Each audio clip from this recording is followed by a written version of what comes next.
I want to ask about the Déjà Glitch, which is the your newest book. And for people who don't know, it's like a 24-hour kind of time loop story. I love honestly like the blurb on the front by Jodi Picoult is like it's like a perfect description. It's like Good Love I Actually and know. I like Groundhog Day. died. It's like perfect, but it is. It's like a 24-hour kind of time loop story. And first off, I love it. That is in no way encapsulating the whole story. But I want to ask, like, what was it about time loops that made you say, like, "Ooh, this could be an interesting way to tell a story"? Another great question. Yeah, so the kind of I guess path into this one, again, I didn't intend for it to be a time loop story. That wasn't my Mm, original idea. So I usually whenever I write something, I get an idea for like the big like hook, like the broad overarching hook of the story. And in this case, I really wanted to write a story around a couple where one person couldn't remember the other person in a yeah. comedic way.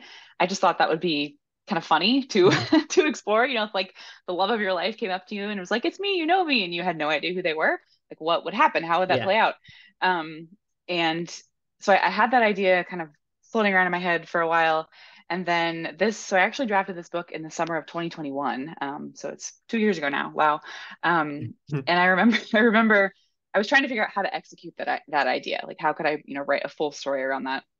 And at that time, Olivia Rodrigo's song "Deja Vu" was all Uh-huh. over the radio, and I remember hearing it and like singing along to it one day, and I truly had this like aha moment of like, oh, "Deja Vu" is the perfect avenue into this story.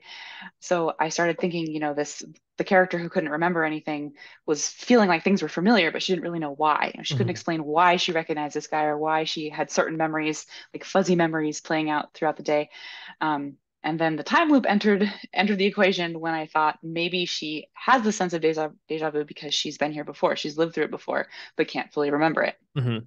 Um, and time loops, it's a really popular kind of trope convention, and I wanted to do something different with it. So Yeah. in this story, we actually only see a single day of the loop, and we see it from the perspective of the person who doesn't know that they're in a time loop. Yeah. Because I didn't want to have to go through the repetition of the day over and over and over and over. Mhm. So by the time we as the reader intersect the story, they've been in the time loop for 5 months, but to the main character, it feels like it's the first day that all of this Yeah. has happened to her.